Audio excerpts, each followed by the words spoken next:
Watching YouTube videos, you may run across words that you just don't understand what the reseller is saying. Today, we're going to talk about reseller words, things that resellers might say in videos or put in their listings. I'm going to clarify so many words that maybe will help you as you begin your reselling journey. Check it out.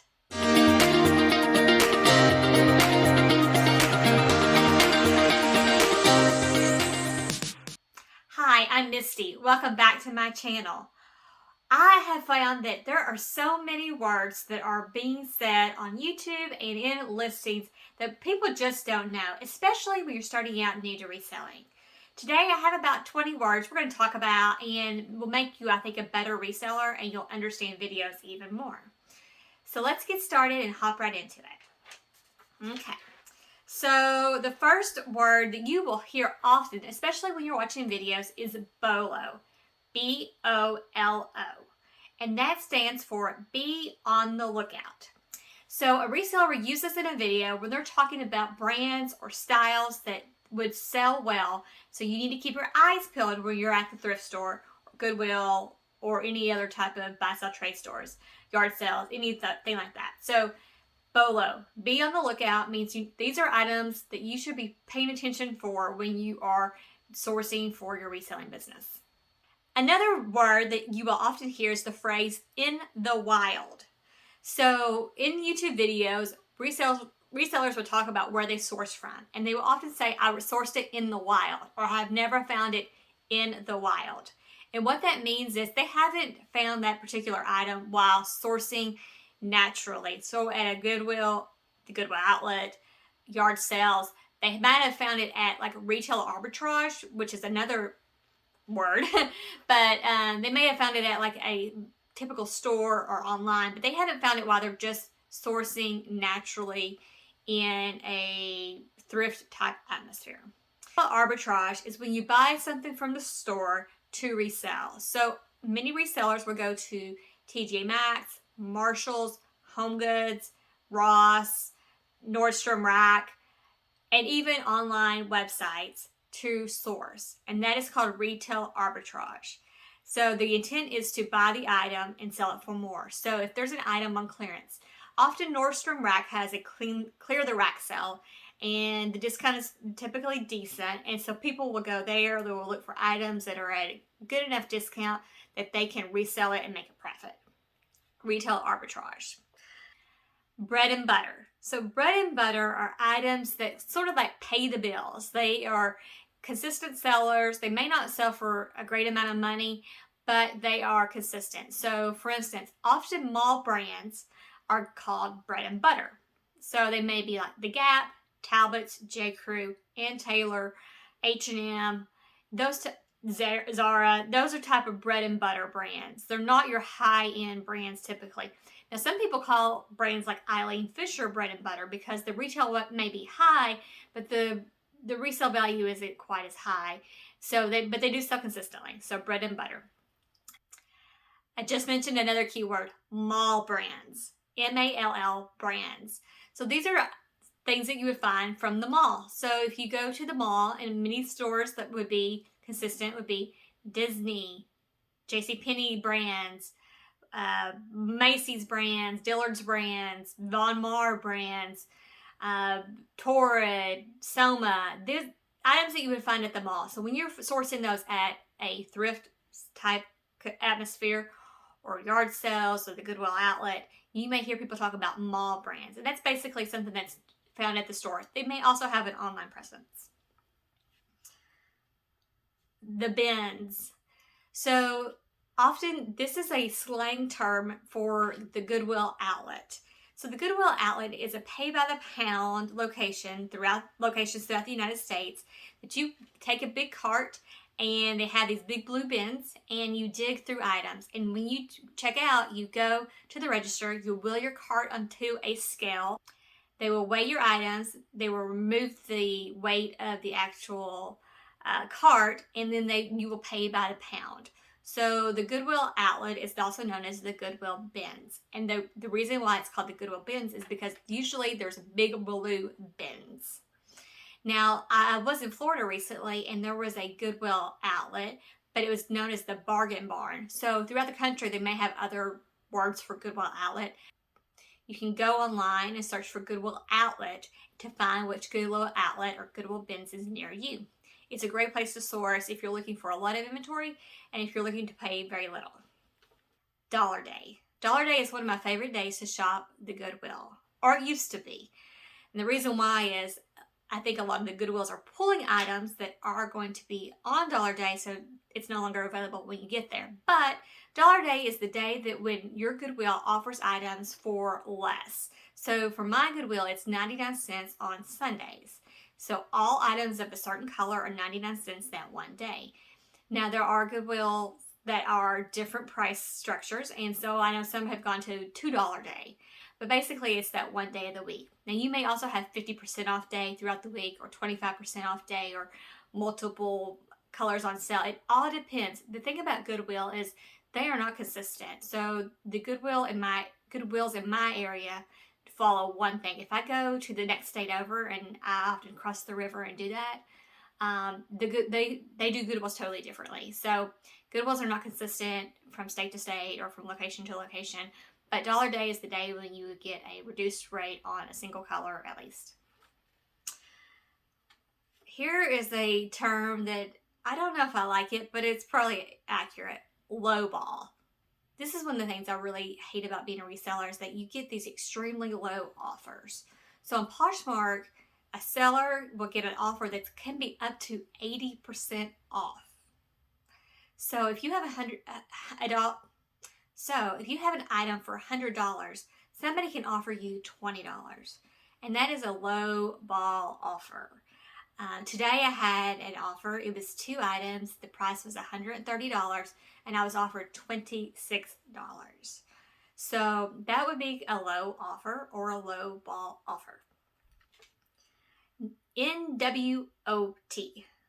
Can you guess what that is? That is new without tag. So sometimes you'll run across items that you can tell are new without tag. Maybe it's a bathing suit and it has the hygienic liner in it, or maybe it has a partial tag, or maybe it's your own item, or maybe it's a pair of shoes and you can tell they have never been worn. That would be an NWOT, or new without tag. Now, NWT is new with tag. Often I have replaced that in my listings with just the word new, just to be more clear to any potential buyers. Diffusion Brand. So when you are shopping, you might get really excited to find an item that's part of a Diffusion Brand line. So Diffusion Brand is when a designer makes a lower end item, lower tiered item to sell at additional stores for less money. So for instance, Michael by Michael Kors, Vero ring that's simply Vera that's sold at Kohl's.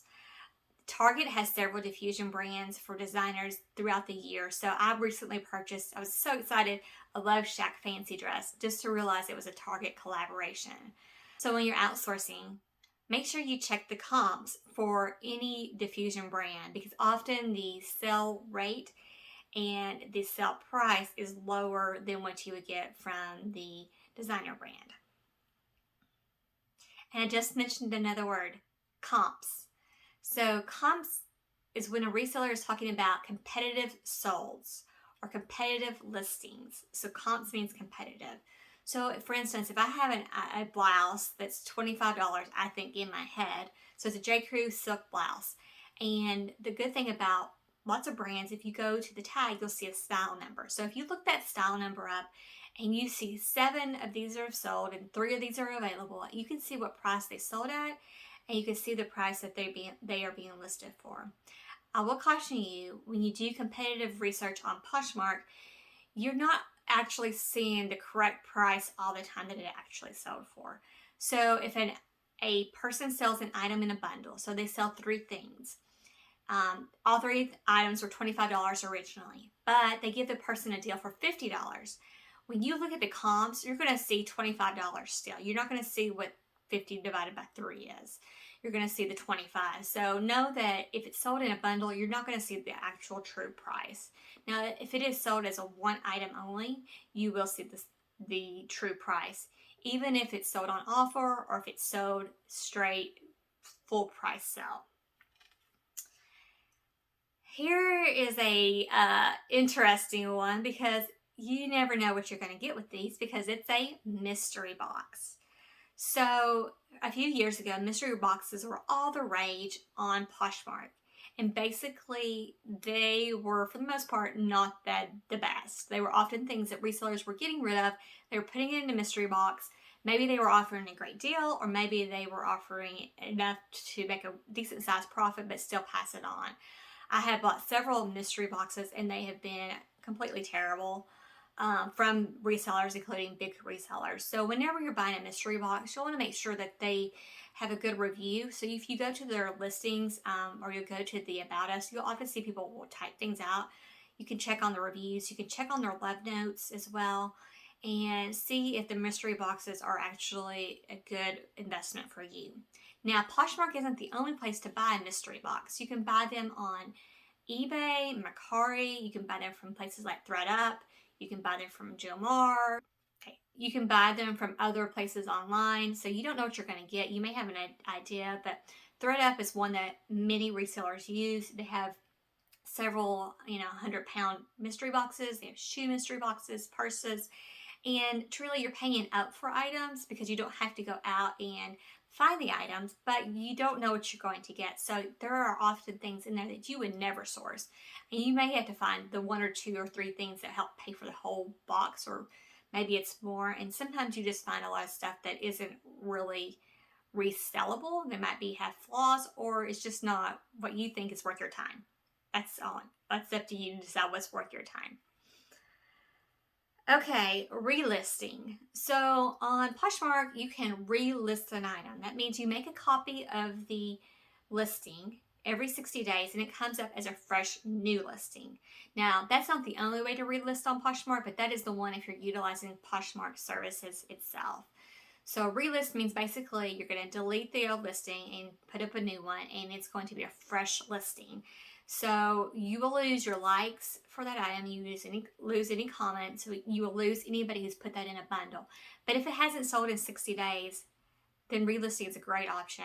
I actually relist every 30 days across all my platforms. And I use a service called Vendoo. I will put a link to that in the description of this video. But I can delete and relist the item with a touch of a button.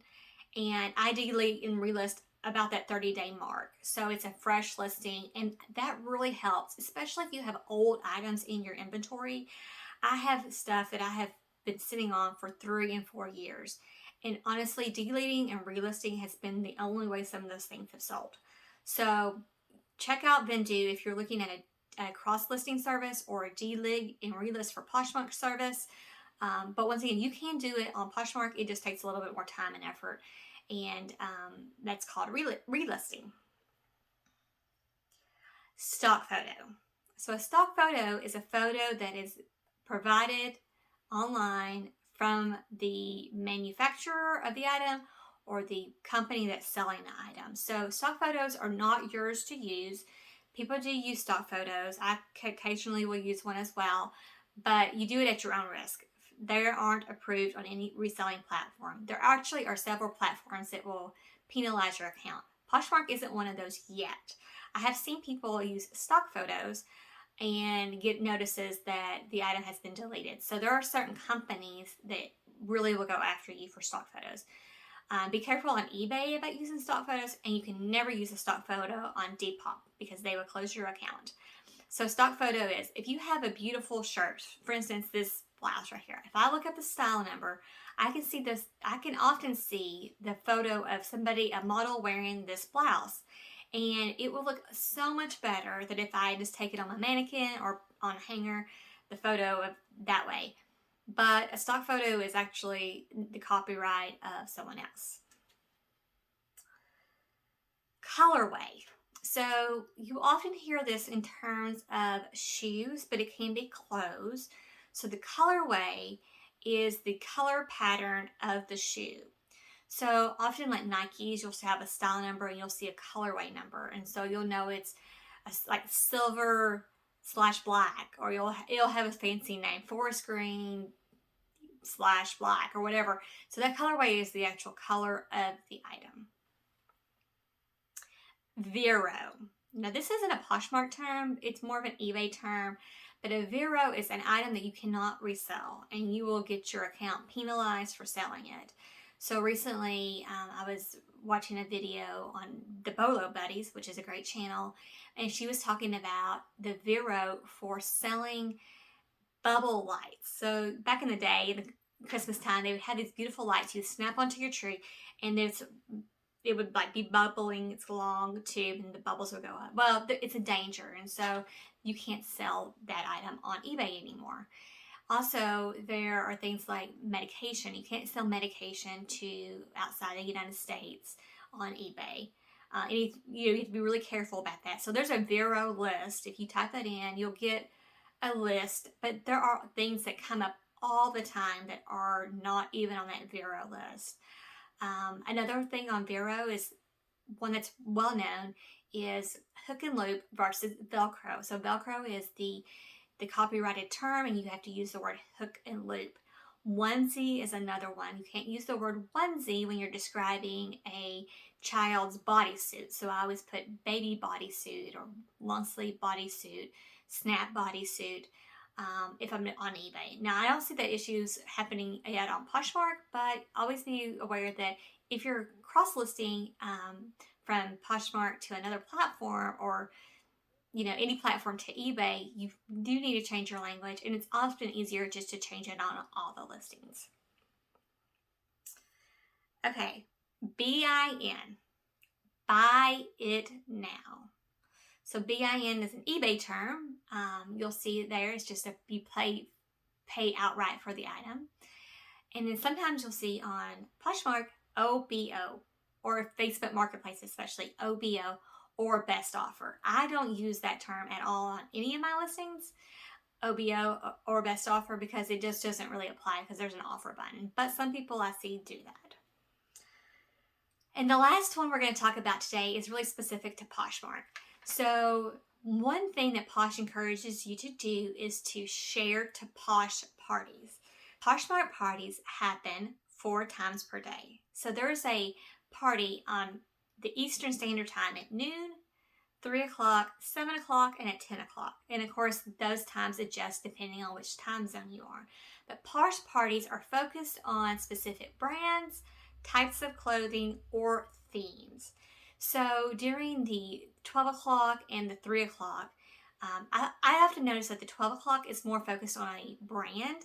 So there'll be a brand list of things that you can share to the party. The 3 o'clock is often to categories. So skirts and tops, or skirts and dresses, or tops and sweaters, or coats and bathing suits. All those things are like 3 o'clock. 7 o'clock is often a size or particular segment. So sometimes it's a pets party, or electronics, or plus size, or petite size, or men's. And then the evening party is a free-for-all. You could, and at evening, I mean 10 o'clock p.m. Eastern time, you can share anything to that party. So you can share your whole closet. But Posh Parties are one way they encourage you to share. Now, I don't know if I've ever received anything from a Posh Party.